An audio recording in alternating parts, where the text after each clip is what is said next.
Assalamualaikum warahmatullahi ta'ala wabarakatuh. Good day everyone to my students under Psychology of Crimes, which is BPO4, and uh, I will be handling this subject for this semester. I am Police Corporal Candidato Candi Mangandog, and I know mostly all of you are first year criminology, Marawi based, and some are irregular students. So I am expecting everyone to please um, make your 100% to be able to know and learn how criminology profession in the Philippines is working. So this is our first online modular learning education.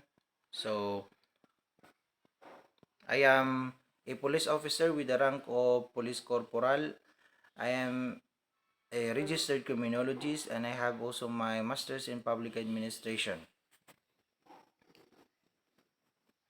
So to give you an insight on my background, to be able for you to know that I am also qualified with the profession, teaching profession that I am now doing, because I have my uh, teaching expertise for more than 5 years.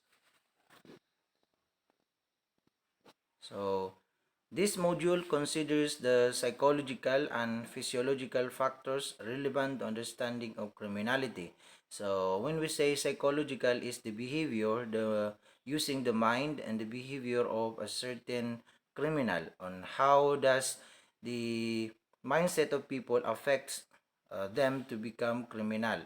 And when we say physiological factors, it is the in criminology, we are also going to consider the physical aura, or uh, the body and the uh, changes on a person's uh, physical aura. For example, makikita natin doon kung siya ba ay drug addict, kasi makikita natin sa panlabas na anyo niya. So yun yung mga factors na tulong para maintindihan natin ang criminality. Okay, this module introduces you to psychological theories of criminal behavior. So, of course, i-introduce namin sa inyo as a newcomers for the course criminology. So, the context within which criminal behavior occurs and the means of managing, of course, the criminal behavior. Paano nagkakaroon ng criminality? Paano nagiging uh, crime ang isang bagay, and the means for managing, and how can we be able to manage those criminals if in case na mayroon tayong nahuli, mayroon tayong nakita, and so on and so forth. And evaluating interventions designed to reduce crime and reoffending. So in this evaluating interventions, we have a correctional facilities, which is in your higher subjects. For example, in second year, so you are going to know what is correctional administration. So my intervention, which is rehabilitation, reformation of criminal offenders, and of course you also have a juvenile justice system, kung saan yung mga kabataan natin na nakakagawa ng krimen, so there is a intervention given to them para um, imbis na ikulong sila. For example, those criminal, for example, yung 14 years of age, acted without discernment, yung hindi niya alam yung ginagawa niya, o kaya yung mga batang nakakagawa ng krimen, wala sa tamang pag-iisip. So there is a intervention that needs to be given. Okay, module availability. So the assessment strategy is designed to provide students with the opportunity to demonstrate understanding of psychological approaches to criminalities, how learning criminal behavior, and the theoretical and practical approaches. So by the end of the day, you will be able to identify what are the factors affecting the behavior, the changes of the body of a criminal. Module aims. We are going to examine how psychological theory and research has contributed to the study of crime and criminal behavior. So there are psychological theory na makikita natin dito. Introduce students to biological theories of criminal behavior. Okay? Explore the treatment of criminal behavior. So we will be having enough knowledge by the end of the semester of how sabi ko sa inyo kanina of how we can deal with the criminality or criminal behavior. So malalaman natin na kaya pala nakakagawa ng krimen ang isang tao dahil sa mga mitigating factors o mga factors na nakakapag-udyok sa kanyang gumawa ng krimen. Okay. Uh,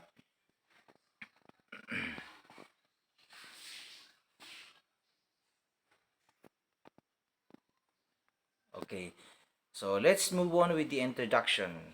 The introductory part is psychology is a scientific study of human and animal behavior which is aimed at describing, explaining, predicting, and controlling behavior. Okay, when we say psychology, as I have said a while ago, is this is a scientific study. When we say scientific, there must be a system, approaches that uh,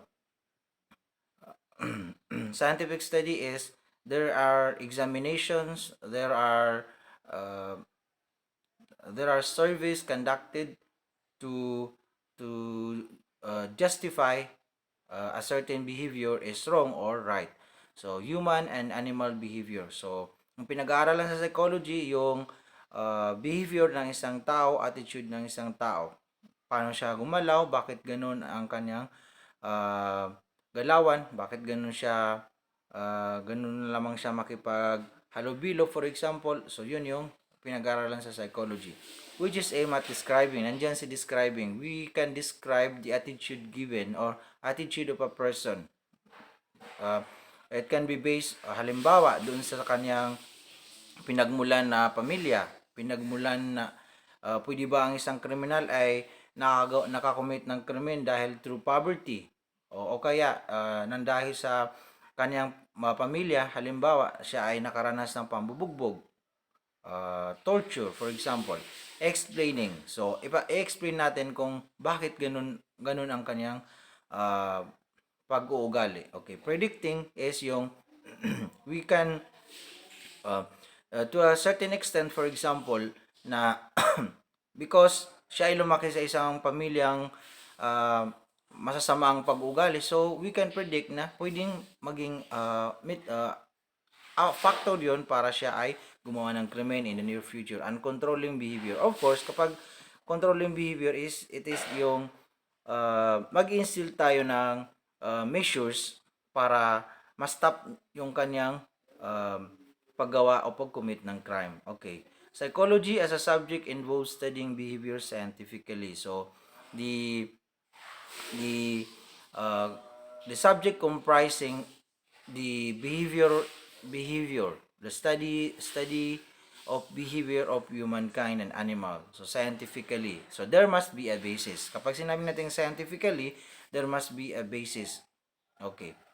The new paradigms have expanded the horizon of psychology. So there are different approaches connected with psychology. It has also touched law. Okay, ito, ang psychology, pati sa batas natin is mayroong uh, mayroong mayroong psychology. For example, as I have said, for instance, ang isang criminal offender below 14 years of age acted without discernment. When you say acted without discernment, hindi niya alam ang kanyang ginagawa. For example, ginawa kasalanan. For example, of course, it is determined by social workers, by psychologists, for example. Malalaman nila yan.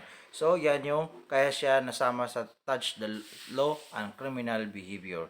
Okay, this has led the birth of criminal psychology as an independent field in itself. So, diyan lumabas, halimbawa, dahil mayroon tayong psychology, so, lumabas ang criminal psychology. And today, criminal psychology is a specialized field which is growing and has immense scope. So, lumalawak ng lumalawak ang ating psychology. Okay. students expected to be able to, so you are expected to understand what criminal psychology is, analyze the role of psychology in criminal psychology, evaluate the relation between psychology, crime, and criminal behavior. So, yan yung kagandahan sa subject na ito. So, this is a continuation part of the introduction to criminology because this subject has some portion of the module. So, makikita natin, psychology, understanding behavior. So, paano natin maintindihan ang pag-ugali ng isang kriminal?